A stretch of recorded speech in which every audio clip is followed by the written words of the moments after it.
بسم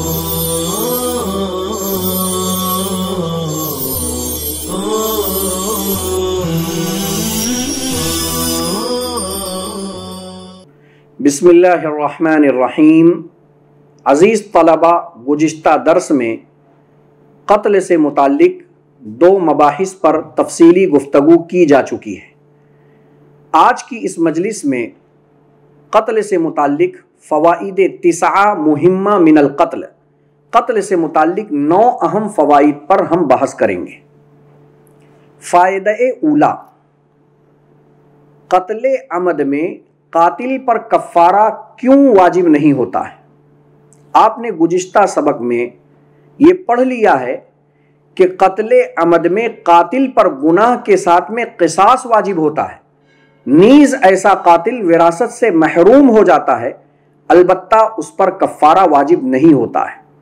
تو سوال یہ پیدا ہوا کہ قتل عمد کے قاتل پر کفارہ کیوں نہیں واجب ہوتا ہے؟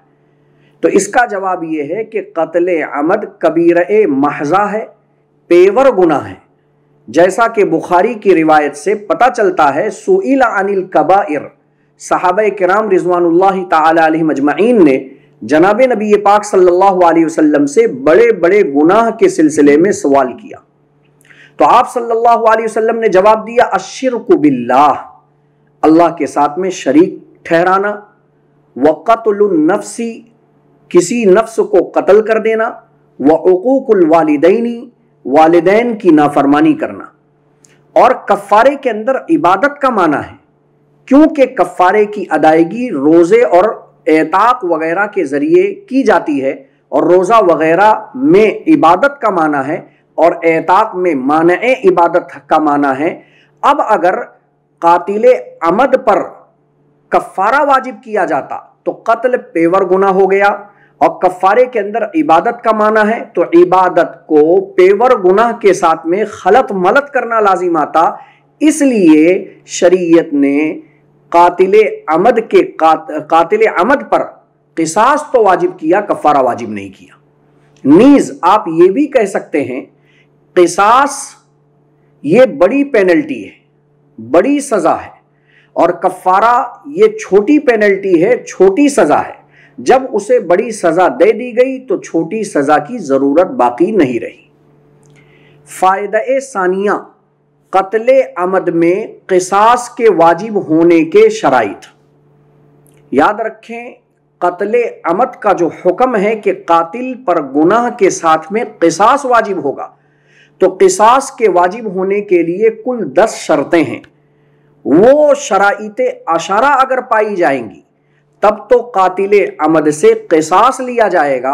اور اگر ان شرائط 10 میں سے کوئی شرط مفقود ہوگی تو اذا فات الشرط فات المشروط کے تحت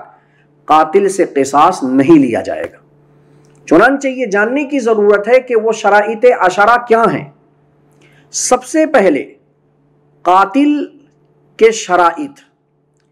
پہلی شرط قاتل کی یہ ہے کہ وہ عاقل ہو، دوسری شرط یہ ہے کہ قاتل بالغ ہو۔ معلوم یہ ہوا کہ قاتل اگر مجنون ہے یا قاتل نابالغ ہے تو ایسے قاتل سے قصاص نہیں لیا جائے گا، کیونکہ قصاص عقوبت ہے، اور یہ دونوں یعنی مجنون اور نابالغ بچہ اہل عقوبت میں سے نہیں ہے۔ اسی طریقے سے آپ یہ بھی کہہ سکتے ہیں کہ قصاص بغیر جنایت کے واجب نہیں ہوتا ہے، اور شریعت نے نابالغ بچہ اور مجنون کے فعل کو جنایت مانا ہی نہیں ہے۔ اس لیے قاتل کا عاقل ہونا اور اسی طریقے سے قاتل کا بالغ ہونا قصاص کے وجوب کے لیے ضروری ہے۔ تیسری شرط یہ ہے کہ قاتل نے قتل کا قصد و ارادہ کر کے جان بوجھ کر قتل کیا، لہذا اگر قاتل نے خطأً قتل کر دیا، یعنی قاتل مخطی ہو، غلطی سے اس نے قتل کر دیا، تو قاتل سے قصاص نہیں لیا جائے گا، کیونکہ جناب نبی پاک صلی اللہ علیہ وسلم نے قصاص کے لیے عمد کی قید لگائی ہے، فرمایا العمد القود، عمد ضروری ہے، اور عمد کے اندر اگر کسی بھی قسم کی کمی آ گئی، مثلا اس نے خطأً قتل کیا تو وہ عمد نہیں ہے، اور جب عمد نہیں ہے تو قصاص واجب نہیں ہوگا۔